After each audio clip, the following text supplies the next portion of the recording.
fantasy check-in time now with the Miami Heat. Kelly Olynyk, who I just referenced in the waiver wire ad, putting up some big numbers. The 52nd ranked player over the last 2 weeks, the best ranked Miami Heat player during that time. Very hard to leave him on the waiver wire at the moment. He's playing a lot of 4, but him and Bam Adebayo he will play a lot of 4, but he was filling in that center void left by Hassan Whiteside, but still maintained good production when Whiteside came back. So that's an encouraging sign. While Adebayo is putting up some strong numbers, 26 minutes a night over the last 2 weeks, but most of that has been without Whiteside. So I would be okay with holding Bam for this point, but I think we're going to see those minutes come back down to the 18 to 21 sort of a mark, and that's going to make him a pretty tough 12-team league hold.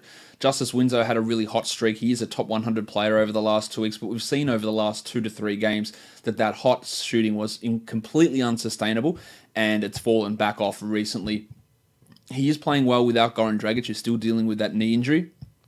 As an aside, with Dragic, I don't think he's he's not a 10-team league guy, and I think he's really borderline 12-team league, and in most cases, I'd look to drop him in those sort of formats. Winslow's a real borderline type of guy. I also think Josh Richardson's a real buy low at the moment, outside the top 220 over the last couple of weeks, because his shooting has been so poor, 29% from the field and 31% from 3. He's still getting you 4.5 assists, and the other thing that's been a real staple of his value over the years are steals and blocks, and they've been non-existent as well. So I think Josh Richardson's a strong buy low.